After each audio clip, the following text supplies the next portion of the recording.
ओमज्ञानतिमिरन्धस्य ज्ञानाञ्जनशलाकया चक्षुरुन्मीलितं येन तस्मै श्रीगुरुवे नमः। नमायं विष्णुपादाय कृष्णपृष्ठाय भूतले श्रीमते जयपताका स्वामिने इति नामिने। नमो आचार्यपादाय नितायिकापदायिने गौरकथा दामोदाय नगरग्रामतारिणे। नमायं विष्णुपादाय कृष्णपृष्ठाय भूतले श्रीमते भक्तिवेदान्त स्वामिने इति नामिने। नमस्ते सरस्वती देवी गौरवाणी प्रचारिणे निर्विशेष शून्यवादी प्रत्यक्षदेशतारिणे। वंशाकल्पतरुभ्यश्च कृपा सिन्धुभ्यैव च पतितानां पावनेभ्यो वैष्णवेभ्यो नमो नमो। नमो महावदन्याय कृष्ण प्रेम पदायते कृष्णाय कृष्ण चैतन्य नाम्ने गौरतिसे नमो। पंचतत्माकं कृष्णं भक्तरूप स्वरूपकं भक्तावतारं भक्तखं नमामि भक्तशक्तिकम्। हे कृष्ण करुणा सिन्धु दीनबन्धु जगत्पते गोपेश गोपिकान्त राधाकान्त नमस्तुते। तप्त कांचन गौरांगी राधे वृंदावनेश्वरी वृषभानुसुते देवी प्रणमामि हरिप्रिये। बिन्दायै तुलसीदेवाय प्रियायै केशवच्च च विष्णुभक्तिपति देवी सत्यवती नमो नमः।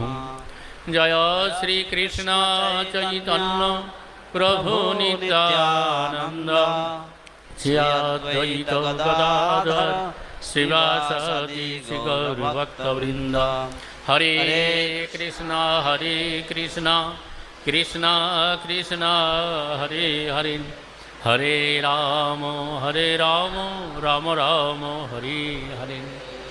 मुखं करोति वाचालं पङ्गुर्लङ्घयति गिरिं यत्कृपातमहं वन्दे परमानन्दमाधवम्। तो समवेत समवस्थित सुधी सज्जन भक्तमंडली विशेष करे श्री श्रीमद जयपताका स्वामी महाराजेर शिष्य समूह আপনারা আজ এখানে মিলিত হয়েছেন। তো আমাদের এখানে প্রতি বৃহস্পতিবারই এই জেএসএস মানে জয়পতাকা মহারাজের শিষ্যসমূহ তারা মিলিত হন। তো সেই অন্যান্য দিনে শুধু আমাদের মায়াপুরে যে ভক্ত আছে মায়াপুর নিবাসী ভক্ত তারাই মিলিত হন। তো আজকে একটা বিশেষত্ব আছে যে এখানে বহু ভক্ত মিলিত হয়েছেন রাধা অষ্টমী উপলক্ষে আপনারা এখানে এসেছেন। তো আরেকটা বিশেষত্ব হচ্ছে সেটা হচ্ছে আমাদের গুরু মহারাজ আজ থেকে কত 36 বছর পূর্বে ইংরেজি 1970 সালে কলকাতায় 46 বছর আগে কলকাতায় এই রাধা অষ্টমীর দিনে তিনি সন্ন্যাস গ্রহণ করেছেন। তা সেটা প্রতি বছরেই আমরা এই রাধা অষ্টমীর আগে আমরা আমাদের এই গুরু মহারাজের এই সন্ন্যাস গ্রহণ স্মরণ করে থাকি। তো সেই দিন আগামীকাল আগত, তো এই জন্য একটা বিশেষত্ব আছে। তো আমাদের গুরু মহারাজ ইংরেজি 1968 সালে তিনি আন্তর্জাতিক কৃষ্ণ ভাবনামৃত সঙ্গে যোগদান করেছেন। সেই রথযাত্রার দিন তিনি একেবারে মস্তক মুন্ডন করে প্রভুপাদের শরণাগত হয়েছিলেন। তো ছিল প্রভুপাদ এই আমাদের এই গুরু মহারাজের উৎসাহ এবং উদ্দীপনা লক্ষ্য করে তাকে 3 মাসের মধ্যেই একটা মন্দিরের প্রেসিডেন্ট পদে অভিষিক্ত করেন। তারপরে সেখানে 2 বছর তিনি নিষ্ঠার সাথে সেই কর্তব্য পালন করেন। তারপরে ইংরেজি 1970 সালে ছিল প্রভুপাদ আমাদের গুরু মহারাজ শ্রী শ্রীমদ জয়পতাকা স্বামী মহারাজ এবং আরেকজন ভক্ত যার নাম ছিল অচ্যুতানন্দ। এই 2 জনকে প্রথম প্রাচ্যত দেশ থেকে এই ভারতবর্ষে কলকাতায় প্রেরণ করেন। তো তাদের 2 জনকে প্রভুপাদ কলকাতায় পাঠান। এবং প্রভুপাদ তার গুরু ভাই পূজ্যপাদ মাধব মহারাজ তার কলকাতায় সতীশ মুখার্জি রোডে একটা গড়িয়া মঠ ছিল, এখনও আছে, সেইখানে পাঠান। তো সেইখানে প্রভুপাদ তাদের থাকার ব্যবস্থা করেন, তার গুরু ভাইয়ের সাথে কথা বলেন, তো তারা দুইজন সেইখানে আসেন। তো তখনকার দিনে আমাদের ভারতবর্ষের লোকেরা, যে বিদেশিরা যাদেরকে আমরা সাধারণত ভারতীয় লোকেরা সাহেব বলে, তারা কেউ ওই গরীয় বৈষ্ণব হতে পারে এটা কেউ জানতো না। তো তারা দুইজন সেখানে এসে অনেক উৎসাহ উদ্দীপনা নিয়ে, মৃদঙ্গ করতাল নিয়ে রাস্তায় যেখানে লোকজন আছে সেখানে তারা কি করতেন, এ হরিনাম কীর্তন করতে। এইভাবে তারা এই ভারতবর্ষে প্রথম এই ইস্কনের প্রচার কার্য শুরু করেন। তো কলকাতায় প্রভুপাদ যেহেতু কলকাতার লোক, কলকাতায় তিনি বড় হয়েছেন, বহু লোকের সাথে তার জানাশোনা ছিল। বিশেষ করে প্রভুপাদের এক বোন ছিল গরীয় বৈষ্ণব। প্রভুপাদ তার বোনকে বললেন যে আমার দুজন শিষ্য ওই সতীশ মুখার্জি রোডে আছি, তুমি কি করবে, মাঝে মাঝে ভালো করে বাড়িতে রান্না করে নিবেদন করে তাদেরকে খাওয়াবে। সেই নির্দেশ অনুসারে প্রভুপাদের বোন কী করতেন, বাড়িতে রান্না করে তার ছেলেকে পাঠাতেন যে তুমি গিয়ে ওই দুজন ব্রহ্মচারীকে ডেকে নিয়ে আসো, এখানে প্রসাদ পাবে। তাদের আহ্বানে তারা কী করতেন, সেখানে গিয়ে সেই প্রসাদ পেতেন। তো যেহেতু প্রভুপাদের বোন, তো তার শিষ্যদের কাছে তিনি হলেন পিসিমা। এভাবে সেই পিসিমার নাম সারা পৃথিবীতে ছড়িয়ে পড়েছিল। তখন সেই গরীয় মঠে থাকার সময় একটা ঘটনা ঘটেছিল, যেটা আমার গুরু মহারাজের মুখে শুনেছিলাম। সেটা হচ্ছে এই যে প্রভুপাদের কিছু গুরুভাই সেই গরীয় মঠে ছিল। তাদের মধ্যে একজন অচ্যুতানন্দকে বুঝিয়েছিল, যেহেতু তোমাদের গুরু মহারাজ তিনি ভক্তি সিদ্ধান্ত সরস্বতী ঠাকুর প্রভুপাদের নির্দেশ অনুসারে তিনি প্রাচ্যত দেশে প্রচার করতে গেছে, তাই সেই প্রচারে আকৃষ্ট হয়ে তোমরা এসেছ। তো আসলে সেই ভক্তি সিদ্ধান্ত সরস্বতী ঠাকুর প্রভুপাদই তোমাদের আসল গুরু। তো এই কথা শুনে সেই অচ্যুতানন্দ প্রভাবিত হয়েছিলেন।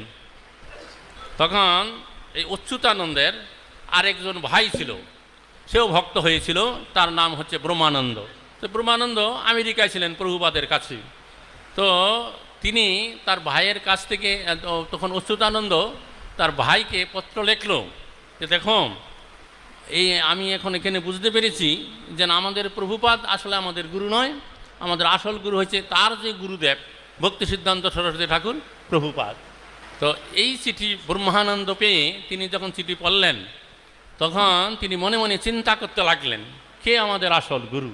কারণ ভক্তি সিদ্ধান্ত প্রভুপাদের গুরু হচ্ছে গৌরকিশোরদাস বাবাজি মহারাজ। গৌরকিশোরদাস বাবাজি মহারাজ যার গুরুদেব হচ্ছে ভক্তিবিনোদ ঠাকুর। ভক্তিবিনোদ ঠাকুরের গুরুদেব হচ্ছে কে, জগন্নাথ দাস বাবাজি মহারাজ। এমন করে করে গুরু পরম্পরা দেখতে দেখতে যে কৃষ্ণ আমাদের আসল গুরু। কি কথা না, এইরকম চিন্তা করে সেই ব্রহ্মানন্দ তখন প্রভুপাদের কাছে এই কথা আলোচনা করতে গেছে। তখন এই কথা শুনে প্রভুপাদ খুব দুঃখিত হয়েছেন এবং তার গুরু ভাইয়ের প্রতি খুব প্রধান্বিত হয়েছেন। তো তিনি তখন ভাবলেন যে আমার গুরু ভাইয়েরা আমার শিষ্যকে মিসগাইড করছে। তো সেই সময়ে প্রভুপাদের প্রস্তুতি চলছিল যে তিনি আমেরিকা থেকে এই ভারতবর্ষে কলকাতায় আসবেন। তখন তার এরকম একটা ইচ্ছা ছিল যে তিনি তার সেই যে গুরু ভাই সতীশ মুখার্জি রোডে যার গরীয় মঠ আছে সেখানে এসে উঠবেন। তো এই সংবাদ পেয়ে প্রভুপাদ তার সিদ্ধান্ত পরিবর্তন করেন। তো তিনি খুব তাড়াতাড়ি শ্রীমৎ জয়পতাকা সাই মহারাজের কাছে মেসেজ পাঠান যে একটা কাজ করো, যে তোমরা একটা বাড়ি ভাড়া নাও, আমরা ইস্কনের নিজস্ব মন্দির করব সেখানে। তো তার যে সমস্ত বন্ধু বান্ধব আত্মীয় ছিল তাদের নাম দিলেন এবং তাদের কাছে সহায়তা চাইতে যাও, তারা তোমাকে সহায়তা করবে। তো এই মেসেজ পেয়ে শ্রীমৎ জয়পতাকা সাই মহারাজ তিনি তাদের সহায়তায় এই যে 3C আলবার্ট রোড এটা ভাড়ায় তখন ব্যবস্থা করেন। তো এটা ভাড়ায় পেলেন এবং লোকজন নিয়ে সেটা পরিষ্কার পরিচ্ছন্ন করলেন যে প্রভুপাদ এখানে এসে থাকবেন, উঠবেন। তারপরে নির্ধারিত দিনে যখন প্রভুপাদ কলকাতায় বিমানবন্দরে নামবেন, সেদিন তখন সেই গরীয় মঠ থেকে অনেক ভক্তসহ শ্রী শ্রীমৎ জয়পতাকা সাই মহারাজ এয়ারপোর্টে পৌঁছালেন।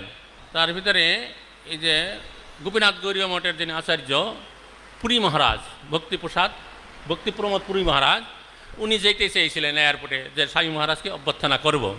তো কিছু ভক্তরা তখন বাধা দিল যে উনি আপনার জুনিয়র ভক্ত, তাকে কেন আপনি সিনিয়র হয়ে অভ্যর্থনা করতে যাবেন, আপনি যাবেন So- না। কাজেই তিনি আর যেতে পারলেন না। So he could not go. তখন যে সমস্ত ব্রহ্মচারী ভক্ত তারা গিয়েছিলেন, তারা প্রভুপাদকে এয়ারপোর্টে অভ্যর্থনা জানালেন। তো তারা Received Srila Prabhupada তখন at the airport. ভক্তিবিনোদ ঠাকুরের রচিত একটা কীর্তন গায়ে তাকে অভ্যর্থনা করলেন। ওহে বৈষ্ণব ঠাকুর দয়ার সাগর। আমাদের গুরু মহারাজ বলছিলেন, তখন আমি দেখছিলাম প্রভুপাদ এদিকে ওদিকে ডাইনে বায়ে খালি দেখছিলেন, মানে কে কে এসছে তাকে অভ্যর্থনা করতে। অর্থাৎ তিনি দেখছিলেন তার কোনো গুরু ভাই সেখানে এসেছে কিনা।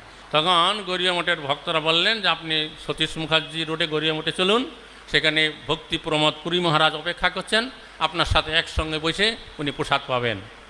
তখন প্রভুপাদ আমাদের গুরু মহারাজকে জিজ্ঞাসা করলেন যে 3C অ্যালবার্ট রোড কেমন, ওখানে গিয়ে আমি উঠতে পারি?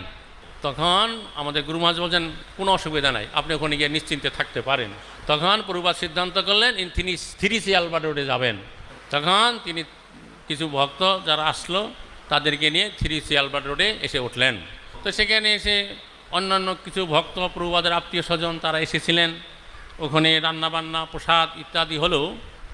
তো আমাদের গুরু মহারাজ বলছিলেন যে সেই রাত্রে আমি যখন নাকি বিশ্রাম করছিলাম, ঘুমিয়ে পড়েছিলাম, তখন আমি শুনতে পেলাম যে প্রভুপাদ খুব চিৎকার করে কাকে যেন বকছে।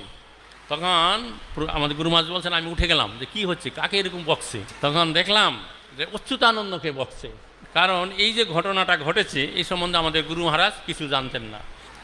তখন কি হয়েছে, প্রভুপাদ একসময় জিজ্ঞাসা করলো আমাদের গুরু মহারাজকে যে তুমি এই সম্পর্কে কিছু শুনেছো বা কিছু জানো? তখন আমাদের গুরু মহারাজ বললেন না, আমি কিছুই জানি না, আমাকে কেউ কিছু বলেও নাই। Then তো যাই হোক, এইভাবে তখন প্রভুপাদ বলছিলেন একটা কথা, যদি কোনো ভক্ত কিছু বলে কোনো কথা, তো এটা প্রথমে গুরুদেবকে আগে জানাতে হবে, গুরুদেবের কাছে জেনে সেটা কনফার্ম হতে হবে যেটা সঠিক কি সঠিক নয়। তারপরে সেই 3C অ্যালবার্ট রোডের কার্যকলাপ চলতে লাগলো এবং এই প্রভুপাদ আমাদের গুরু মহারাজকেই কলকাতা মন্দিরের প্রথম প্রেসিডেন্ট পদে নিযুক্ত করলেন। সেটা ছিল ইংরেজি 1970 সাল। তার কিছুদিন পরে রাধা অষ্টমী তিথি এসে উপনীত হলো। তখন প্রভুপাদ ঘোষণা করলেন যে এই রাধা অষ্টমী পুণ্যতিথিতে জয়পতাকা ব্রহ্মচারীকে আমি সন্ন্যাস দেব। তো প্রভুপাদের বহু আত্মীয় স্বজন বন্ধু বান্ধব সবাইকে নিমন্ত্রণ করলেন এবং সেই রাধা অষ্টমী পূর্ণতিথিতে ছিল প্রভুপাদ আমাদের গুরু মহারাজকে এই সন্ন্যাস দিলেন। তো এইভাবে এই 3C অ্যালবার্ট রোডকে কেন্দ্র করে ইসকনের কার্যকলাপ চলতে লাগলো। তখন প্রভুপাদ চিন্তা করলেন যে শ্রী চৈতন্য মহাপ্রভুর যে জন্মস্থান মায়াপুর নবদ্বীপ ধামে আমাদের একটা প্রধান কেন্দ্র করতে হবে। তো এইভাবে তারা বন্ধু বান্ধব পরিচিত লোকদেরকে তিনি পাঠালেন এবং এই মায়াপুরে জায়গা সংগ্রহ করবার চেষ্টা করতে লাগলেন। তারপরে এইভাবে যোগাযোগ করতে করতে কিছুকাল পরে যে আমাদের এখন যেখানে মেন গেট আছে, মেন গেট থেকে যে লোটাস বিল্ডিং অবধি জায়গা, এই একটা প্লট 9 বিঘা জায়গা প্রভুপাদ খরিদ করলেন। তখন মায়াপুরের জমির দাম ছিল 100 টাকা বা 125 টাকা বিঘা, কিন্তু প্রভুপাদ প্রথম এই 9 বিঘা জমি 600 টাকা করে বিঘা কিনেছিলেন। তারপরে ওই যে আমাদের মেন গেটের সামনে যে ভজন কুটির দেখতে পাচ্ছেন, ওই ভজন কুটির প্রথম সেখানে তৈরি হয় এবং প্রভুপাদ ভক্তদের নিয়ে এসে ওখানে উঠলেন এবং ওখানেই থাকতে লাগলেন। তো প্রভুপাদ তার ভক্তদের মাঝে ঘোষণা করলেন যে এই মায়াপুরে হবে এই আন্তর্জাতিক কৃষ্ণ ভাবনামৃত সংঘের হেডকোয়ার্টার। তো এবং তিনি আমাদের গুরু মহারাজকে বললেন, হে জয়পতাকা, আমি তোমাকে ভগবানের রাজ্য দিলাম, তুমি একে গড়ে তোলো। তো আমাদের গুরু মহারাজ বলছিলেন যে প্রথম দিকে আমাদের ইউরোপ এবং আমেরিকা থেকে আসা ভক্তরা এই মায়াপুরের যে কী গুরুত্ব আছে তা তারা বুঝতে পারত না। তারা বলা বলি করতে লাগলো যে কেন এমন একটা আননোন প্লেসে এই আন্তর্জাতিক কৃষ্ণ ভাবনামৃত সংঘের প্রধান কেন্দ্র হবে, যা এয়ারপোর্ট থেকে যেতে অনেক দূরে আছে, রাস্তা ভালো না। তখন আমাদের গুরু মহারাজ এক সময় প্রভুপাদের কাছে গেলেন যে আপনি এই মায়াপুরকে এই আন্তর্জাতিক কৃষ্ণ ভাবনামৃত সংঘের প্রধান কেন্দ্র করতে চান, কিন্তু এটা কেউ কেয়ার করছে না। তো প্রভুপাদ বললেন seriously. যে কেউ কেয়ার করুক না করুক, আমি কেয়ার করি, যে তুমি এটা গড়ে তোলো।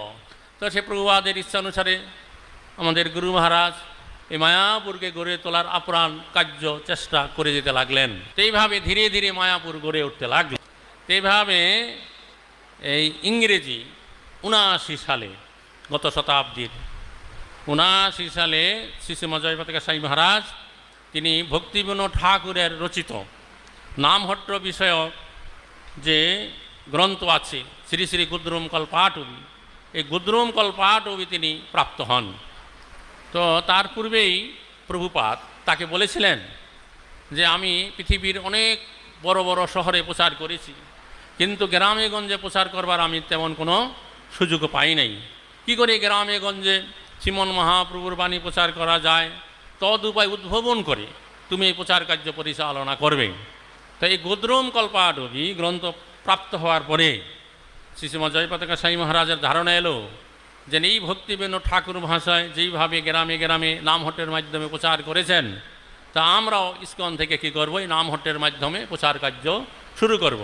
তেমনি করে ইংরেজি 1969 সালের এই সেপ্টেম্বর মাসে প্রথম এই নামহট্ট প্রচার কার্য শুরু হয়। তারপরে প্রথমে ভক্তি রাঘব মহারাজ ছিলেন, তো তার কয়েক মাস পরে আমি এই নামহট্টে যোগদান করি। তারপরে প্রথম আমরা এই নামহট্ট প্রচার করতাম। কোনো শ্রদ্ধালু লোক দেখলে তাদেরকে ধরে বলতাম এ নামহট্ট সম্বন্ধের কথা। প্রথম একটা নামহট্টের একটা ইনফরমেশন ফর্ম ছাপানো হয়েছিল, একটা আবেদনপত্র, আর 2 টাকা নিয়ে আমরা কী করতাম, ফর্ম ফিল আপ করে এই নামহট্ট করতাম। সেই 2 টাকার বিনিময়ে তারা 6 মাস অবধি এই সংকীর্তন সমাচার প্রাপ্ত হতো। তার 6 মাস পরে তাদেরকে বলা হতো আপনারা এবার বাৎসরিক গ্রাহক হন।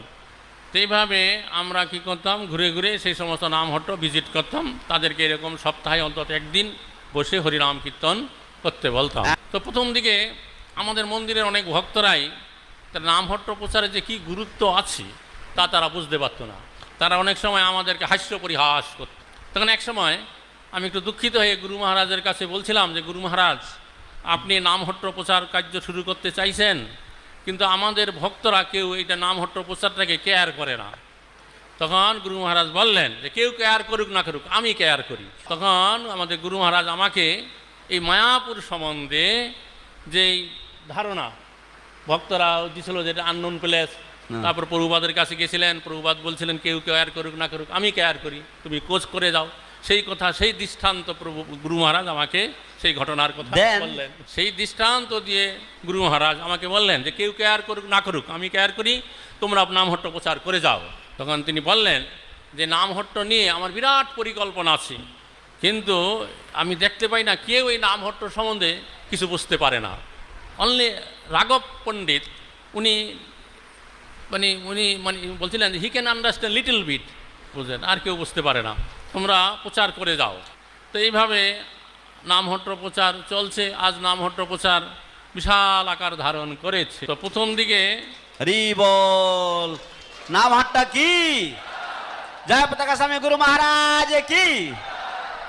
তো প্রথম দিকে এই নামহট্ট প্রচার যে কীভাবে করব না করব সমস্ত কিছু আমরা গুরু মহারাজ আমাদেরকে নির্দেশ দিতেন। তিনি আমাদেরকে বলতেন যে এই নামহট্ট সম্বন্ধে যখন তোমরা কোনো কথা বলতে আসবে, কোনো অ্যাপয়েন্টমেন্ট নেওয়ার দরকার নেই, সরাসরি আমার কাছে চলে আসবে। আমি আমার অন্য কোনো কাজ থাকলে সেটা রেখে আমি নামহট্ট নিয়ে আলোচনা করব। তো অনেক সময় যখন আমরা গুরু মহারাজের কাছে এরকম দেখা করতে সরাসরি চলে যেতাম, অন্য অনেক ভক্তরা বসে থাকতো, তারা তখন অবাক হয়ে যেত, আরে আমরা এতক্ষণ ধরে বসে আছি আর এরা কি করে তাড়াতাড়ি গুরু মহারাজের কাছে চলে যাচ্ছে, আর গুরু মহারাজ দেখছে আমাদের সাথে কথা বলছে। তো এইভাবে শুরুর থেকেই গুরু মহারাজ এই নামহট্ট প্রচার তিনি অত্যন্ত গুরুত্ব দিয়ে শুরু করেছেন। তো যাই হোক, তো এইভাবে গুরু মহারাজের নেতৃত্বে পরিচালনায় এই নামহট্ট আজ এত বিশাল আকার ধারণ করেছে। তো প্রথম দিকে এই যে নামহট্ট প্রচার করতে অনেক অসুবিধা ছিল। আমরা আমাদের নিজেদের ব্যবহার করা দ্রব্যাদি জিনিসপত্র ব্যাগে করে, সেই ব্যাগ কাঁধে করে সাইডে নিয়ে আমরা বাসে ট্রেনে করে সেই ঠিকানা অনুসারে কোনো নামহট্টে যেতাম। বাস স্ট্যান্ডে বাস বা রেল স্টেশনে যেতাম, সেখান থেকে রিক্সা ভ্যান বা হেঁটে সেই গ্রামে পৌঁছতে হতো। তখন সেখানে গিয়ে দেখতাম কোনো দীক্ষিত ভক্ত নাই। তখন আমরা স্নান টান করে নিজেরাই সামান্য কিছু রান্না করে সে নিবেদন করে সেই প্রসাদ পেতাম। তারপরে নামহট্ট নিয়ে আলোচনা করতাম, গ্রামের লোকেরা আসতো এবং প্রথম দিকে কৌতূহলের বশবর্তী হয়ে অনেক লোকেরা আসতো। তো যাই হোক, এইভাবে আমরা নামহট্ট ভিজিট করেছি, কিন্তু তখন আমাদের নামহট্টের অর্থনৈতিক অবস্থা খুব খারাপ ছিল। তখন কখনো কখনো এরকম হতো যে আমরা প্রচারে যাওয়ার জন্য বাইরে রেডি, কিন্তু আমাদের ট্রাভেলিং মানি সেটা আমাদের অফিসে নাই, যার জন্য যাওয়ার জন্য 2-3 দিন আমাদের অপেক্ষা করত। তখন আমাদের গুরু মহারাজ তিনি কি করতেন, তিনি যে প্রণামী টাকা পান সেই টাকা মাঝে মাঝে কী করতেন, আমাদের নামহট্টে দিতেন। সেই টাকা নিয়ে আমরা ট্রাভেলিং করতাম, তাই দিয়ে আমরা নামহট্ট প্রচার করতাম। তো যাই হোক, তারপরে চলতে চলতে অনেক বছর, অনেক দিন অতিবাহিত হয়ে গেছে। এখন আমাদের নামহট্টে আর সেই অবস্থা নাই। এখন আমাদের এই নামহট্টে হাজার হাজার ভক্ত দীক্ষিত আছে, এবং আমাদের প্রত্যেক জেলায় প্রচারের জন্য 4 চাকার গাড়ি আছে।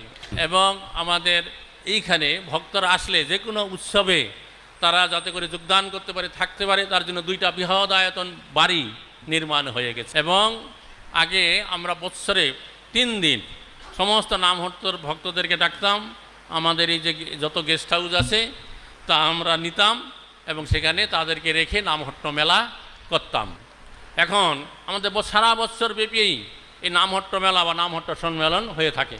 একজন প্রচারকের অধীনে যে 1টা বা 2টা জেলা আছে তা কী করা হয়, ডাকা হয়, তাই 1,500-2 হাজার ভক্ত হয়ে যায়।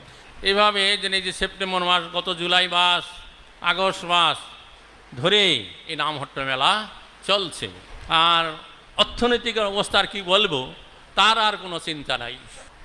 এমনি কোথার থেকে কি এসে যায় আমরাও জানি না। তো যাই হোক, এখন অবস্থা খুব ভালো। তো আপনারা সকলে সহযোগিতা করছেন, আপনাদের সহযোগিতা পেয়েছি এবং এই নামহট্ট প্রচার এগিয়ে চলেছে।